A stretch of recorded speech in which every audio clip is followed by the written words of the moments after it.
Okei, siis me kaikille tänään me ostetaan mulle uusi hevonen Starstapissa, eli muuli. Mä oon halunnut tän siitä lähtien, kun ajattelin, että mulla ei ollut rahaa, mutta nyt mulla on rahaa. Mä ostan siis tän, mikä tää hallakko on. Tää on tosi söpö ja semmonen. Mä vaihdettelen harjaa. Tän nimeksi tulee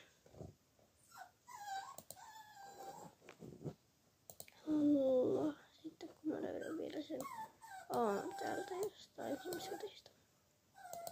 Näin. Sitten tästä tulee tamma ja täysikäinen. Näin. Sitten ostetaan tää ihanus. Näin. Oh my. Tästä tulee tää ihana alku. Apua. Tää on niin söpöä. Mut siis me lähetetään tää nyt talliin. Ja sitten moi moi!